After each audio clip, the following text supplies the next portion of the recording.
All right. This is something that I've been wanting to do for a while. Found this a while back. I can't remember exactly what date. Okay. Yeah, can't remember exactly what date I found this. I think it's in July. It's actually looking for something else about the black family, and this came up. K.S. Heimowitz, if I'm not mistaken, actually was one of the. She might have been one of the ones that actually helped write the book "Promises I Can Keep" about pregnant black women. But this is it's going to be an interesting one. So this is like my. I think I've scanned it, but I haven't read through the whole thing. Maybe I'll. If this doesn't work out, I have to go back and actually read it. But yeah, this is sitting at the feet of the master. We're actually going to go through it together. The Black Family: 40 Years of Lies by K.S. Heimowitz.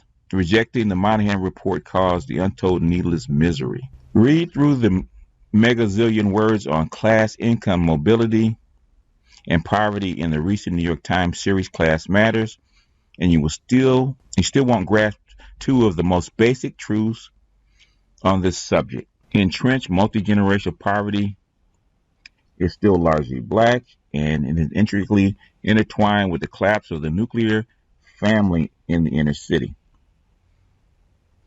Number one, I want to say that there really has never really been a nuclear family in the black community. It's always been an extended family. The black family, if you read Fraser's book on the black family that he wrote back in the 1930s, he talks about the extended family and the clan. Matriarchies are built on the clan and not necessarily a nuclear family. Nuclear family is actually a Northern European idea. That's how come you see the Italians and the Spaniards and the Greeks have more of a clan, more of an extended family, and even within a patriarchy. Be that as it may, by now these facts shouldn't be hard to grasp. Almost 70% of black children are born into single mothers. Those mothers are far more likely than married mothers to be poor, even after a post-welfare reform decline in child poverty. They are also more likely to pass that poverty down onto their children. Now, this is written in 2005. And in 2018, the New York Times came back and said exactly the same thing. Very little has changed. Sophisticates often try to dodge the implication of this bleak reality by shrugging that single motherhood is an inescapable fact of modern life, affecting everyone from Bobo Murphy Browns to ghetto baby mamas. Not so. It is largely low income and disproportionately black phenomenon. The vast majority of higher income women wait to have their children until they are married. The truth is that we are now a two-family nation, separate, unequal, one thriving and intact, and the other struggling, broken, and far too often African American. So why does the Times, like so many who rail against inequality, fall silent on the relation between poverty and single-parent families? To answer that question and to continue the confrontation with facts that Americans still prefer not to mention in polite company, you have to go back exactly 40 years. Remember, this is written in 2005. That was when a resounding cry of outrage echoed throughout Washington in the civil rights movement in reaction to Daniel Patrick Moynihan's Department of Labor report warning that the ghetto family was in disarray. Entitled "The Negro Family: The Case for National Action," the prophetic report prompted civil rights leaders, academics, politicians, and pundits to make a momentous and, as time has shown, tragically wrong decision about how to frame the national discussion about poverty. To go back to the political and social movement before the battle broke out over the Moynihan Report is to return to a time before the country's discussion of black poverty had hardened into fixed orthodoxies. Hmm. Hmm. Before phrases like blaming the victim came from the Moynihan Report.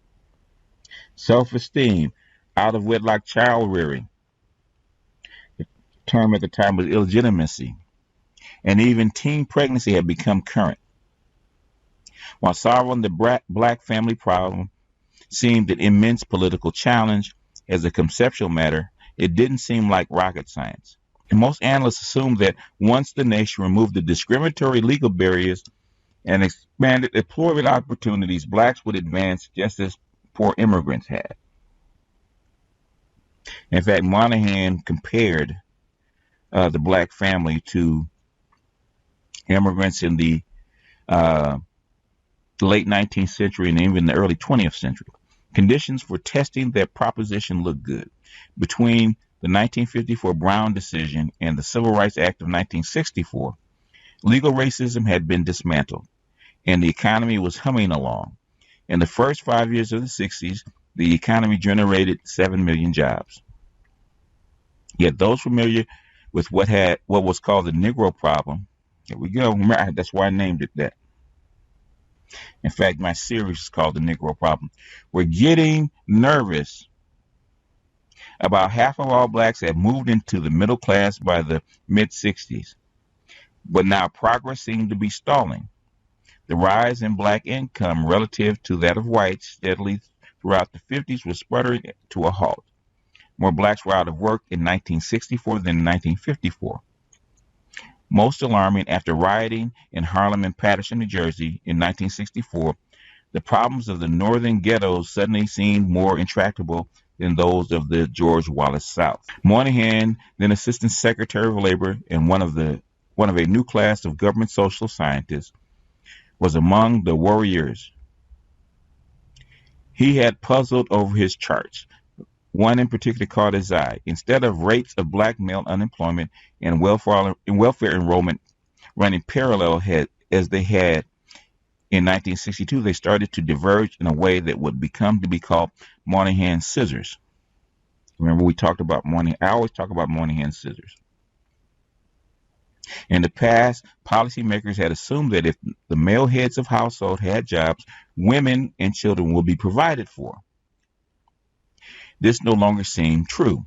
Even while more black men, though still catastrophically low numbers, were getting jobs, more black women were joining the welfare rolls. Moynihan and his aides decided that a serious analysis was in order.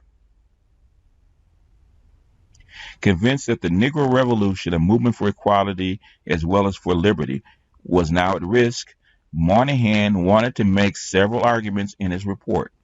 The first was empirical and would quickly become indisputable. Single families were on the rise in the ghetto.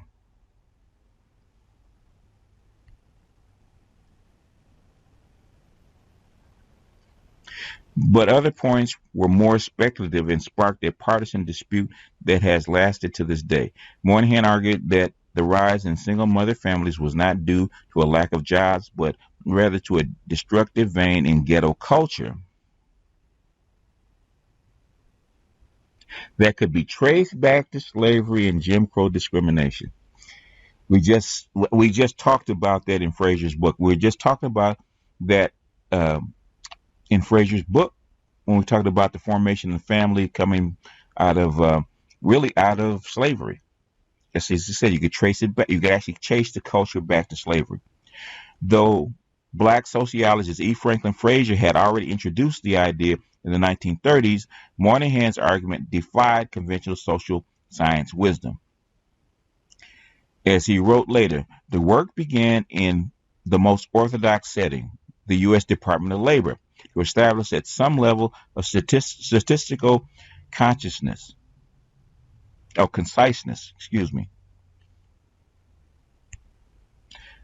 Statistical conciseness.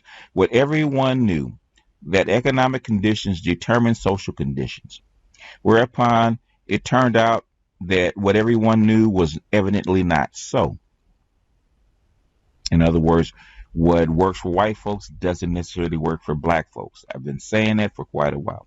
But Moynihan went much further than merely overthrowing familiar explanations about the cause of poverty. He also described through the pages of disquieting charts and graphs the emergence of a tangle of pathology, including delinquency, joblessness, school failure, crime, fatherlessness, that categorize ghetto or what we come to be called underclass behavior. Because now the white people have some of this behavior as we speak.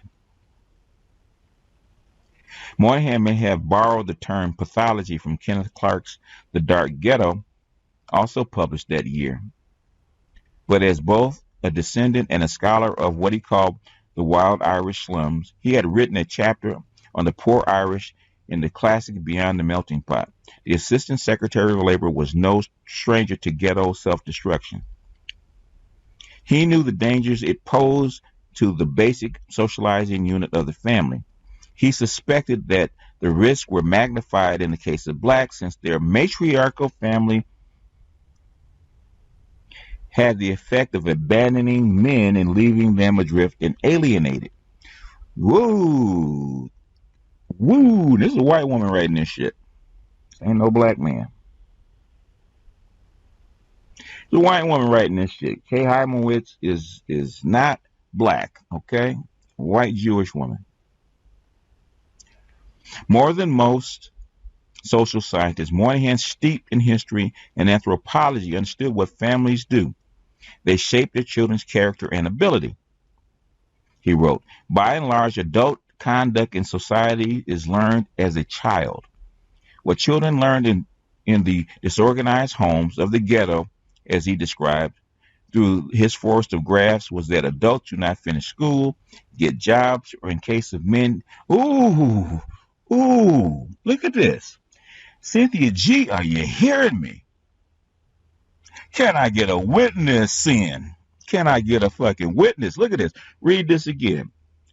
What children learn in the disorganized homes of the ghetto, as he described, through his force of graphs, was that adults do not finish school, get jobs, or in the case of men, take care of their children or obey the law. See, marriage, on the other hand, provides a stable home for children to learn common virtues. Implicit in Moynihan's analysis was that marriage orients men and women toward the future, asking them not just to commit to each other, but to a plan. So submission is not necessarily to the man, Cynthia G. Submission is to the man's plan, what his vision is. Just like when a soldier submits to the will of the armed forces just does not form itself as a dictatorship. It's a plan. It's organized. When you submit to a man, you submit to the family structure. Asking them not just to commit to each other, but to a plan. To earn, save, and devote themselves to advancing their children's prospects. Marriages for children. Single mothers in the ghetto, on the other hand, tended to drift into pregnancy, often more than once by more than one man. You could write this today. And to float through the chaos around them. Such mothers are unlikely to shape their children's character and ability. Man. In ways that lead to upward mobility. Separate and unequal families, in other words, meant that blacks would have their liberty, but they would be strangers to equality. Hence Moynihan's conclusion, a national effort towards the problems of the Negro Americans must be directed toward the question of family structure. Damn. Astonishingly, even for that surprising time, the Johnson administration agreed.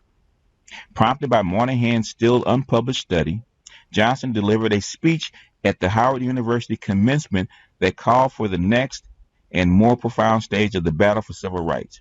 The president began his speech with the era's conventional civil rights language, condemning inequality, calling for more funding of medical care, training, and education for Negroes. But he also broke into new territory, analyzing the family problem with what strikes the contemporary ear as shocking candor. He announced, Negro poverty is not white poverty. Amen. He described the breakdown of the Negro family structure, which he said was a consequence of ancient brutality, past injustice, and present prejudice. Could have wrote that yesterday. When the family collapses, it is the children that are usually damaged. Johnson continued. When it happens on a massive scale, the community is crippled. Like Robin Harris would say, "Hey, television." Johnson was to call on this. Johnson was to call this his greatest civil rights speech, but he was just about the only one to see it that way. By that summer, the Mclanahan report that was its inspiration was under attack from all sides. Civil service and the permanent government at Health, Education, and Welfare, HEW, and the Children's Bureau muttered about the report's subtle racism. Academics picked apart its statistics. Black leaders like the Congress of Racial Equality Corps Director Floyd McKissick scolded that rather than the family, it's the damn system that needs changing. In part, the hostility was an accident of timing. Just days after the report was leaked to Newsweek in early August, LA's Watts ghetto exploded. The televised images of the South Central Los Angeles rioters burning down their own neighborhood collided in the public mind with the contents of the report. Some concluded that the tangle of pathology was the administration's explanation for urban riots, a view quite at odds with civil rights leaders' determination to portray the violence as an outpouring of black despair over white injustice. Moreover, that's something interesting, that the riots were actually thought of as a dysfunction in black culture rather than an outpouring of despair over the injustice and economic injustice. That's really interesting. That's an interesting side note. Moreover, given the fresh wounds of segregation, the persistent brutality against blacks, and the ugly tenaciousness of racism, the fear of white backsliding, and the sense of injured pride that one can hear in so many of Mclanahan's critics are entirely understandable. Less forgivable was the refusal to grapple seriously, either at the time or in the months, years, even decades to come, with the classic basic cultural insight contained in the report that ghetto families were at risk of raising generations of children unable to seize the opportunity that the civil rights movement had opened up for them. Damn. I could not have said that better. That is exactly what happened. I mean, we're looking at this 40 years later, but what he said and what they thought, he was 100% correct, because we're seeing it even 50 years later. What is it? It was done in 65, 64, 65, 53 years later. It's still true. Everything, this statement right here, this right here is exactly what we're looking at today. Exactly. We have many kids that are unable to take advantage of the civil rights opportunities. In fact, their Xers and especially the millennials are blaming the boomers for this very thing. You didn't prepare us. That's what they're saying. And this is exactly what happened and why it was never that way. Instead, critics changed the subject, accusing Mclanahan wrongfully, as any honest reading of the Negro family proves, of ignoring joblessness and discrimination. Family instability as a peripheral issue, warned Whitney Young, executive director of the National Urban League. The problem is discrimination. The protests generating the most buzz came from William Ryan, a core activist in Savage Discovery, the Mclanahan Report, published in The Nation and later reprinted in NAACP's official publication. Ryan, though a psychologist, did not hear Mclanahan's point that as the family goes, so goes the children. He heard code for the archaic charge of black licentiousness. He described the report as highly sophomoric treatment of illegitimacy and insisted that whites broader access to abortion, contraception, and adoption hid the fact that they were no less promiscuous than blacks. Most memorably, he accused Moynihan of blaming the victim. Who did that come from? It came from who? Ryan. William Ryan. Now we hear white women use it. A phrase that would become the title of his 1971 book and a fear-inducing censure of future plain speaking about the ghetto's decay. Now you hear white women say it using the same phrase, blaming the victim. You hear black women say the same phrase. That's where it came from. That Ryan's phrase turned out to have more cultural staying power than anything in the Moynihan Report is a tragic emblem of the course of the subsequent discussion about the ghetto family. For white liberals and the black establishment, poverty became a zero-sum game. Either you believed, as they did, that there was a defect in the system, or you believed that there was a defect in the individual. Wow. Wow. Wow. Wow. We hear that today between the so-called black conservatives and the so-called black leftists, right? There is no middle ground. Either you believe there's a defect in the system, which is so-called on the left, the black left, or you believe there's a defect in the individual, so-called the black right. Still today, this shit is still here. This was written in 2005, and she's talking about shit that happened 40 years before her, which is 50 years ago. The shit never got fixed. It was as if critiquing the family meant that you were supported inferior schools, even that you were racist. Though the Negro family had been a masterpiece of complex analysis that implied that individuals were intricately intertwined in a variety of systems, familiar, cultural, and economic.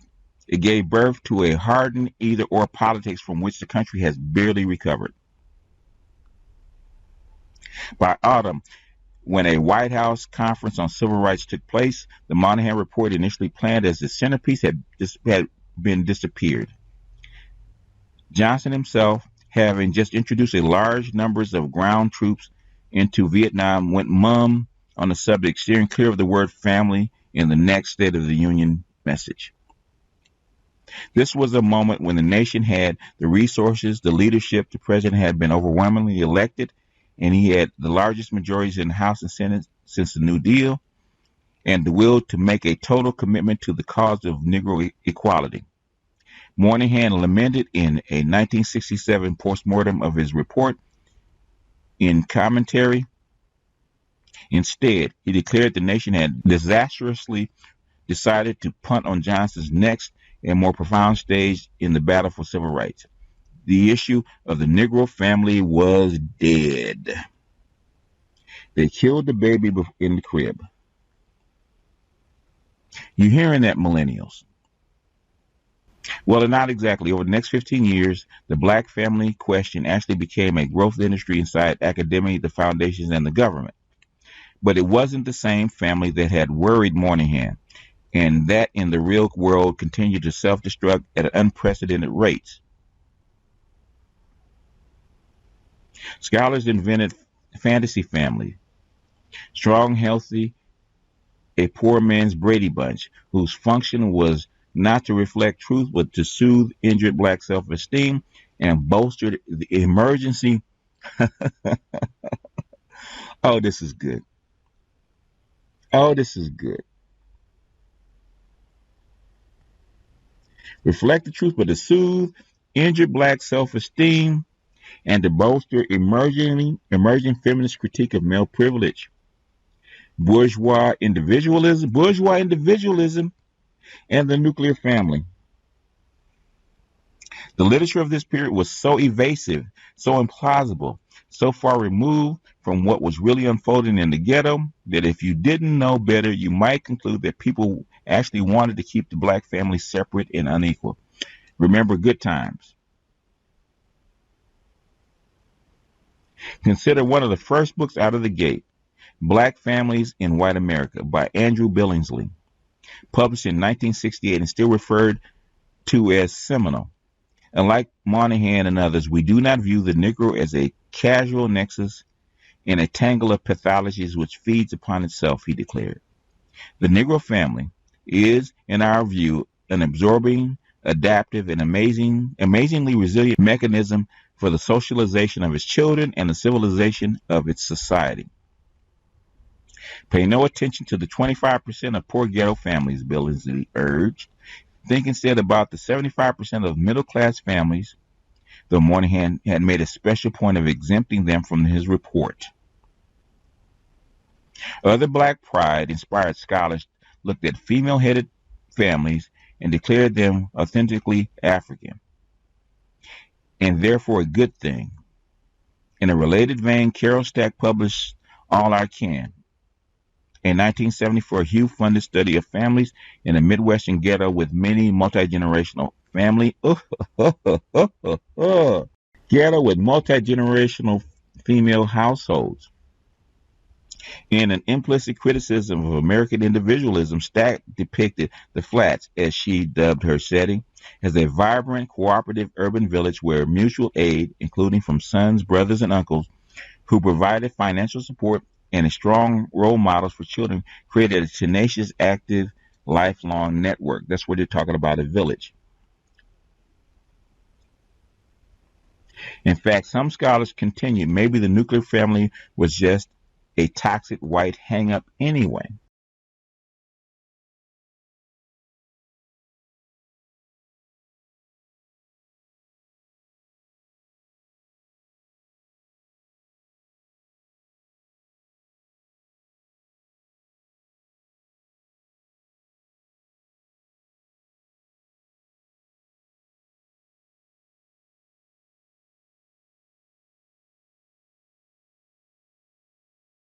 No one asked what nuclear families did or how they prepared children for a modern economy. The important point was simply that they were not Black. One must question the validity of the white middle class lifestyle from its very foundation because it has already proven itself to be decadent and unworthy of emulation, wrote Joyce Ladner, who became the first female president of Howard University. Wow. Look at this. One must question the validity of white middle class lifestyle from its very foundation because it has already proven itself to be decadent and unworthy of emulation. Wow. In her 1972 book, Tomorrow's Tomorrow, Robert Hill of the Urban League, who published The Strengths of Black Families that same year, claimed to have uncovered science that proved Ladner's point.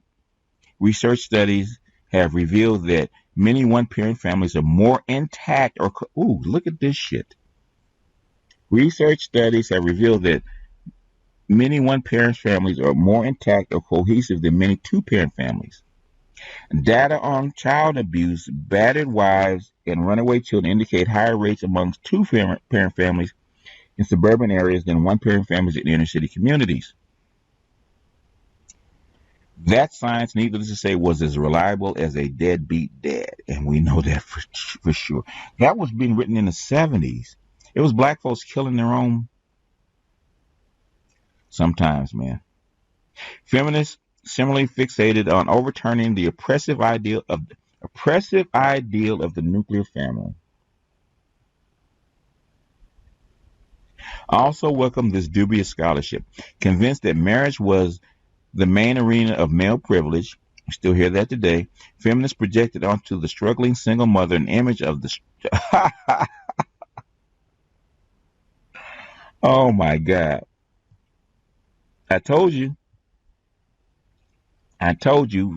When I was telling you, feminists actually looked as the single Black mother or the matriarchy in the Black community as their ideal, as their ideal form. Anyway, feminists projected onto the struggling single mother as an image of the strong Black woman. You wonder where you get it from, who had always had to work and who was always superior. in terms of her ability to function healthily in the world. As Toni Morrison put it, the lucky black single mother could enjoy more equal relationship with men than her miserably married white sisters. This is what was being filled in the women's head and also our girls' head. If black pride made it hard to grapple with the increasingly separate and unequal family, feminism feminism made it impossible. Fretting about single parent families was not only racist, but also sexist. An effort to deny women their independence, their sexuality, or both. As for poverty of single mothers, that was simply more proof of the patriarchal oppression. In 1978, the University of Wisconsin researcher Diana Pierce introduced the most useful term, feminization of poverty. But for her and her many allies, the problem was not the crumbling of the nuclear family. It was a lack of government support for single women and the failure of business to pay women their due.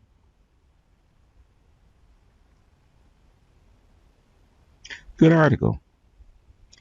With the benefit of embarrassed hindsight, academics today sometimes try to wave away these notions as justifiably angry, but ultimately harmless. Speculations of political and academic activists, the depth and influence of the radicalism of the late 1960s and early 1970s are often exaggerated. Historian Stephanie Coontz writes in her new book, Marriage, A History from Obedience to Intimacy, or How Love Conquered Marriage. This is pure revisionism. Let's do this again. The radical delegitimation of the family was so pervasive that even people at the center of the power joined in. It made no difference that so many of these cheerleaders for single mothers had themselves spent their lives in traditional families, and probably would rather have cut off an arm than seeing their own unmarried daughters pushing strollers. In other words, it was feminist bullshit. Take, for instance, Supreme Court Justice William Brennan, who wrote concurring dissent in the 1977 Moore versus City of East Cleveland decision. The case concerned a woman and her grandson evicted from a housing project following a city ordinance that defined family as parents or parent and their own children. Brennan did not simply agree that the court should rule in favor of the grandmother, a perfectly reasonable position. He also assured the court that the extended family has many strengths not shared by the nuclear family. I agree with that. Relying on Robert Hill's science, he declared that delinquency, addiction, crime, neurotic disabilities, and mental illness were more prevalent in societies where autonomous nuclear families prevail. A conclusion that would have bewildered writers of the Constitution that Brennan was supposedly interpreted. In its bumbling way, and with far-reaching political consequences, the executive branch also offered warm greetings to the single-parent family. Wow. Alert to growing apprehensions about the state of the American family during his 1976 presidential campaign, Jimmy Carter had promised a conference on the subject, clearly less concerned about the conditions in the ghetto than with satisfying feminist advocates. The administration named a black single divorced mother to lead the event, occasioning an outcry from conservatives.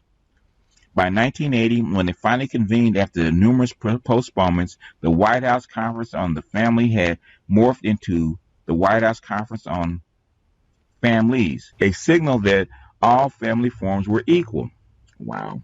Instead of the political victory for moderate Democrats that Carter had expected, the conference galvanized religious conservatives. Later, conservative heavyweight Paul Weyrich observed that the Carter Conference marked the moment when religious activists moved in force into Republican politics. Ooh, okay. Look at this. Look at this.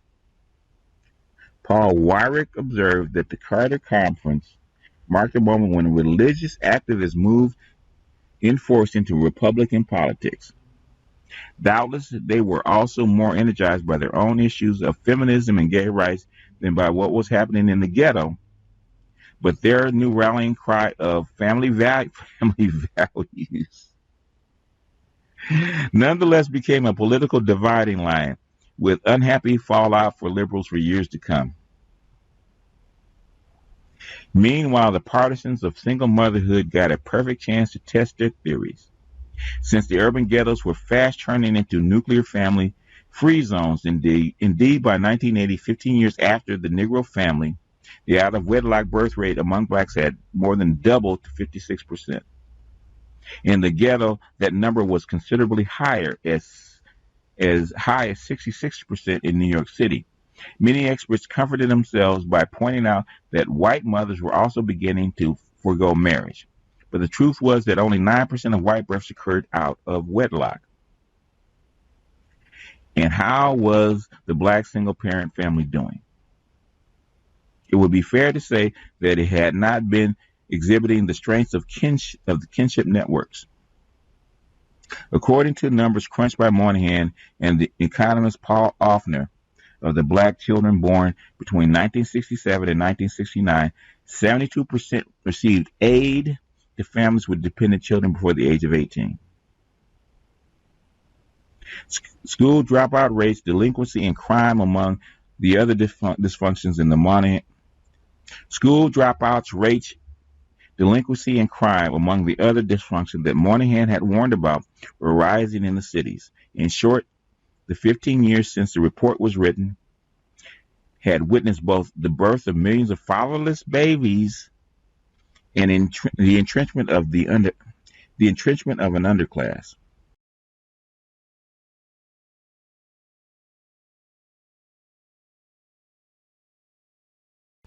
Liberal advocates had two main ways of dodging the subject of family collapse, while still addressing its increasingly alarming fallout.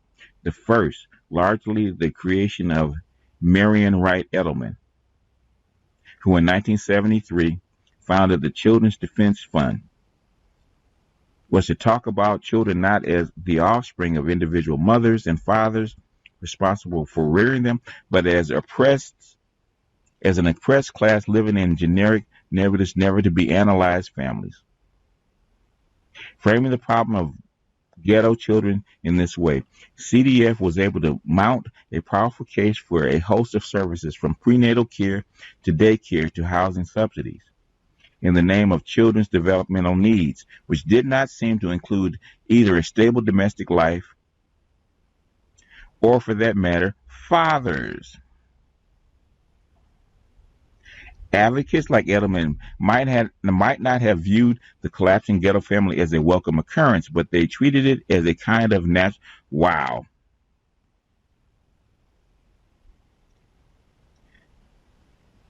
welcome occurrence, but they treated it as a kind of natural event like drought, beyond human control and judgment. As recently as a year ago, marking the 40th anniversary of the Civil Rights Act, CDF announced on its website, in 2004, it is morally and economically indefensible that a black preschool child is 3 times as likely to depend solely on a mother's earnings.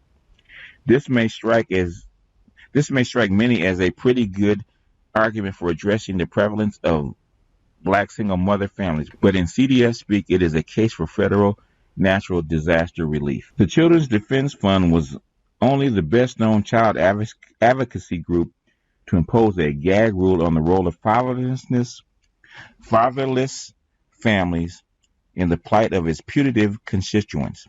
The Carnegie Corporation followed suit. In 1977, it published a highly influential report by Kenneth Keniston called All Our Children, the American Family Under Pressure. It makes an obligatory nod toward the family's role in raising children, before calling for a cut in unemployment, a federal job guarantee, national health insurance, affirmative action, and a host of other children's programs. In a review in commentary, Nathan Glazer noted ruefully That All Our Children was part of a recent spate of books and articles on the subject of the family that had little, if anything, to say about the black family in particular, and the matter seems to have been permanently shelved.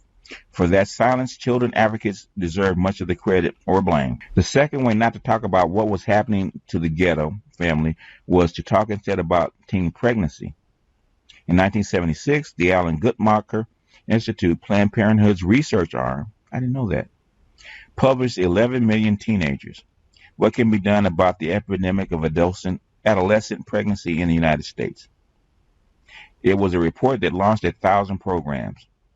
In response to its alarms, HEW Chief Joseph Califano, wow, he's still around, helped push through the 1978 Adolescent Health Service and Pregnancy Prevention and Care Act, which funded groups providing services to pregnant adolescents and teen moms.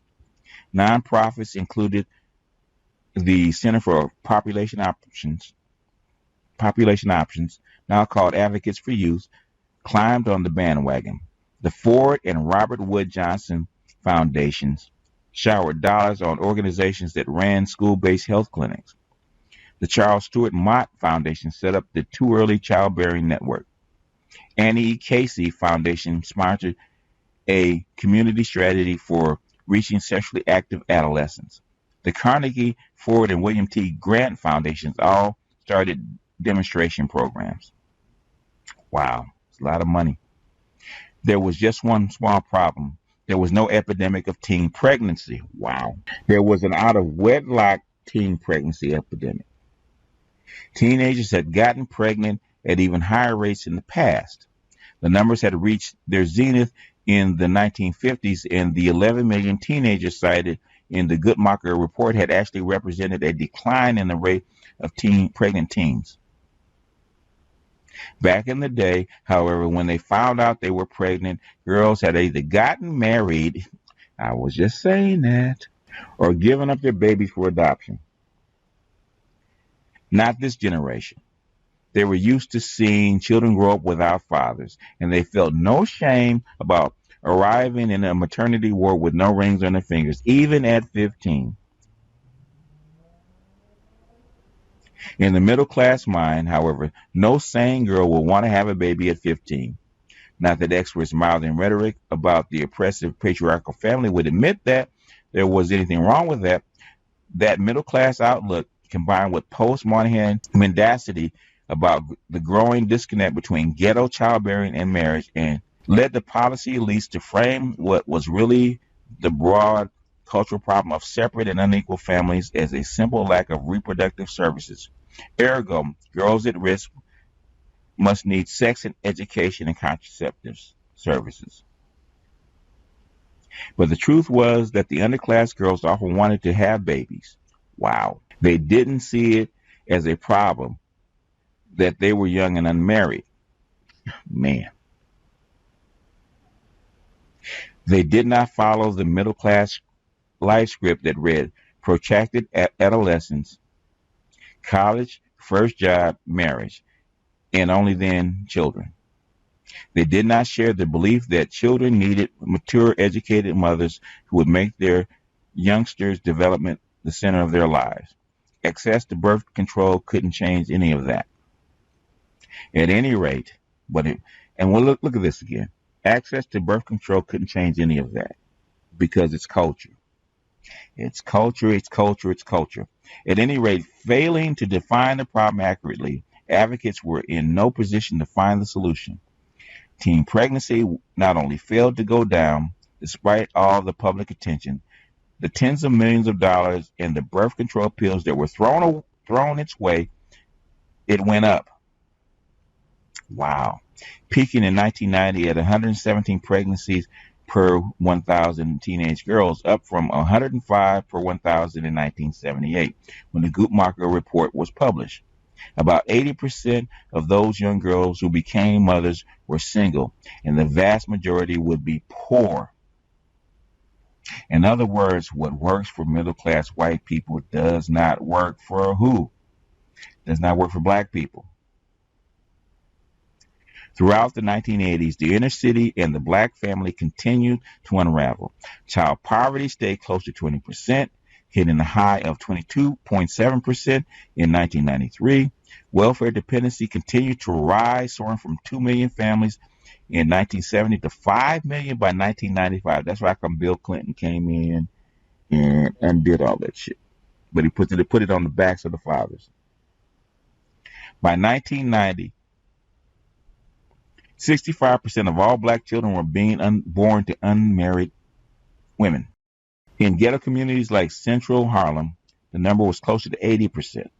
By this point, no one doubted that most of these children were destined to grow up poor, to pass down the legacy of single parenting to their own children. The only good news was that the bad news was so unrelentingly bad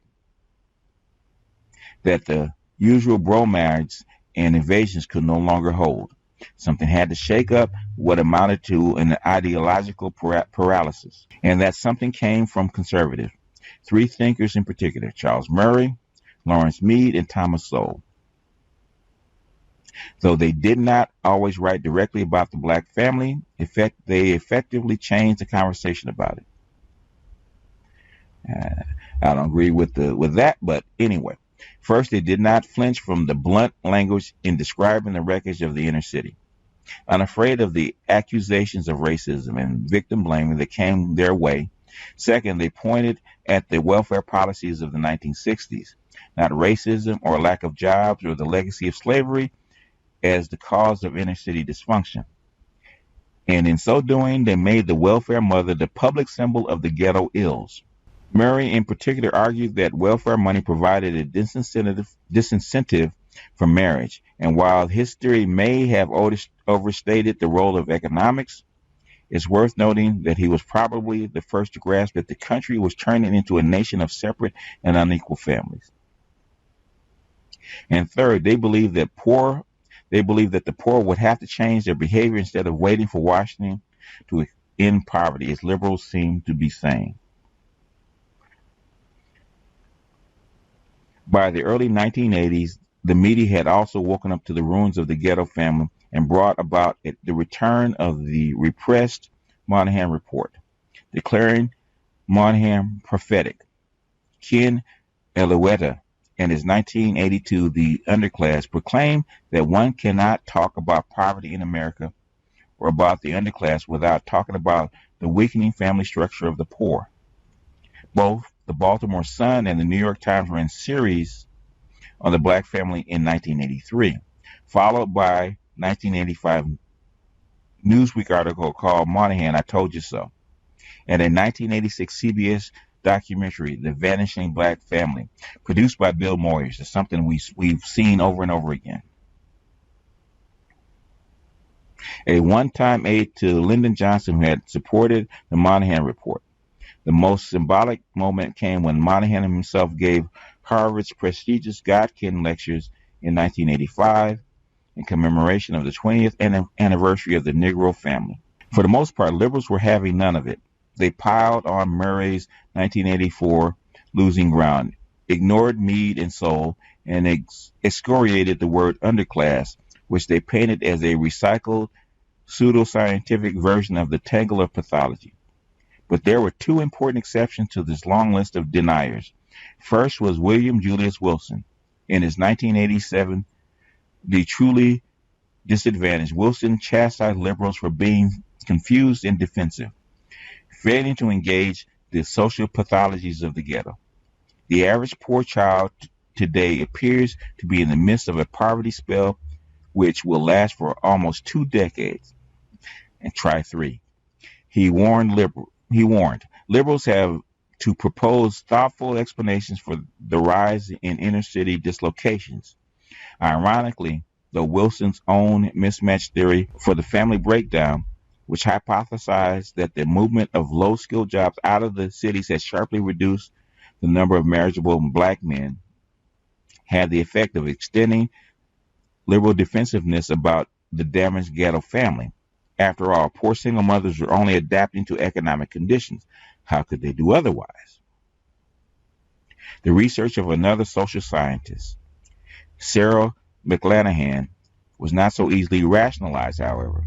A divorced mother herself, Mclanahan found Alouetta's depiction of her single-parent counterparts in inner city disturbing, especially because, like other sociologists of the time, she had been taught that the Moynihan Report was the work of a racist, or at least a seriously deluded man.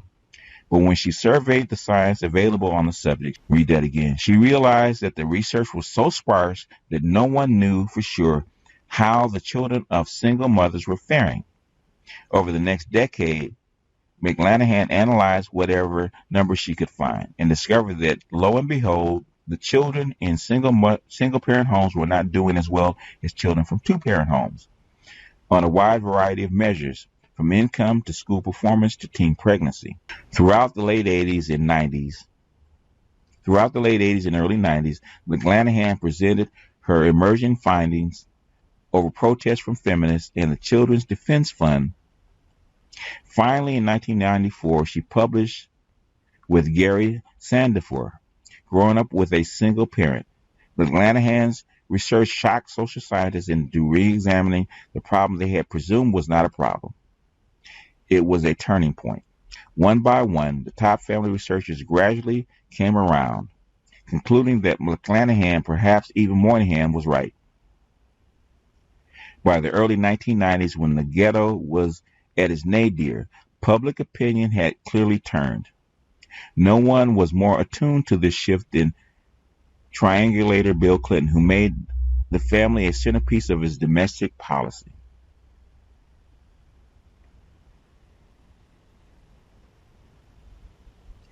In his 1994 State of the Union address, he announced, "We cannot renew our country when within a decade, more than half of our children will be born into families where there is no marriage."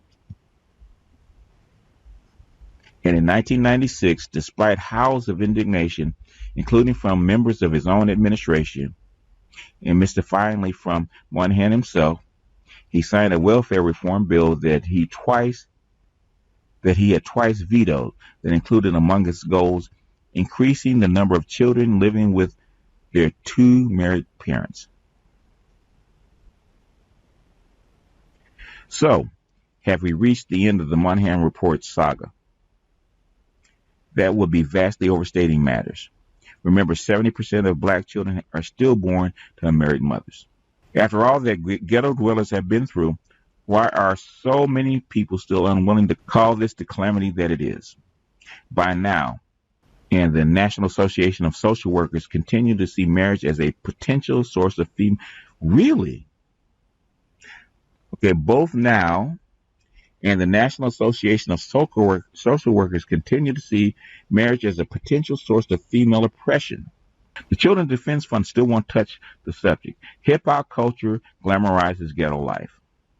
Because nowadays it's like a badge of honor to be a baby mama. God damn. Because nowadays it's like a badge of honor to be a baby mama.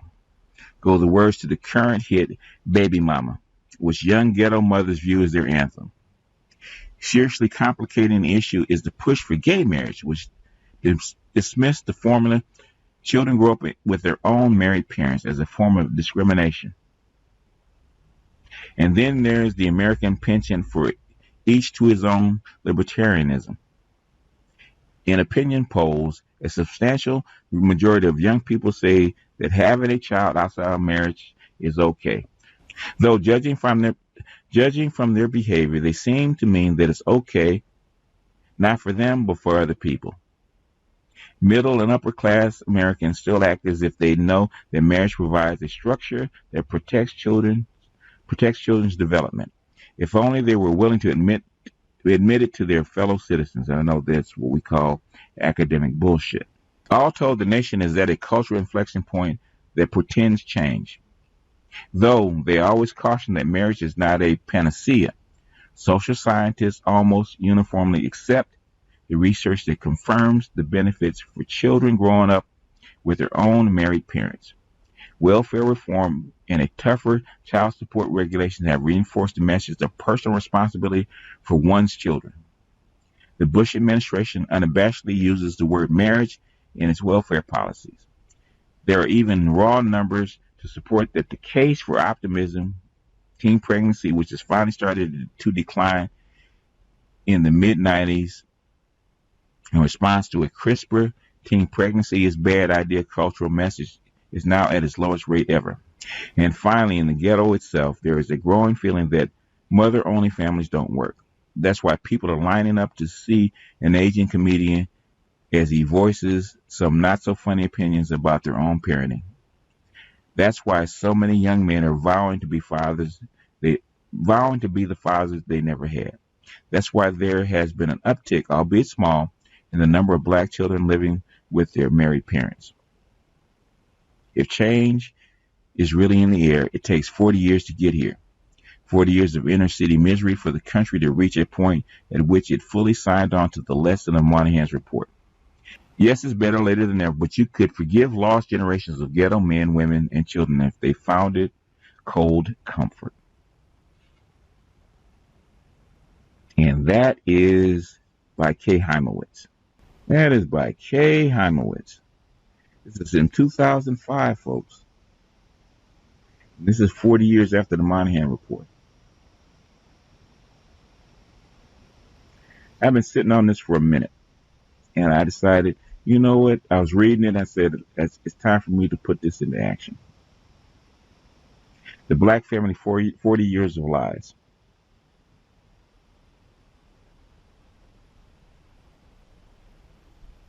And this is from cityjournal.org. I don't know if it's a reprint or not, but a lot of stuff that I've been saying, a lot of stuff that I've been telling you. Moynihan report, E. Franklin Frazier, varied articles that I've been reading. This stuff all adds up. Stuff all adds up. I know we have a lot of pundits on YouTube that like to give opinions and toss around this and that, and nobody actually comes in and does the foundational work. I'm not saying that everybody should do it. It's not their job. It's more of my mission than anybody else's. So I guess it's upon me to do the work. I wish there were more workers in the vineyards. That old biblical saying, the harvest is plenty, but workers are few. We live in a time where information is overflowing. It's all around us. And there's people that need it. They need to eat. They need this kind of research, but there's very few people out there doing the kind of stuff that I'm doing. And the people that are doing it in silos. They don't, they're not on YouTube. They're not making the stuff available. I know it because I see it all the time. I should talk to some of these people. They do the research, but they're not doing it here. And this is not the shit on them. A lot of them, like some brothers that I know, they can't do this because this is academic suicide for them. And a lot of people on YouTube, this is financial suicide for them. With me, my old black ass doesn't give a shit. We dig this stuff up and let the chips fall where it may. K.S. Heimowitz, she's probably a conservative, but at this point, it doesn't matter what voice he comes out of, whether it's conservative or liberal. Like they mentioned Thomas Sowell and they mentioned Charles Murray, but they also mentioned Julius Wilson, who is a leftist. He's actually a liberal. But the thing is, they're all saying the same thing. Finally, they're saying the same thing. Because at this point, the problem is obvious. There's no way to cover it up, just like she said.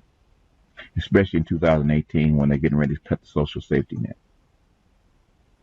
But it's a long read.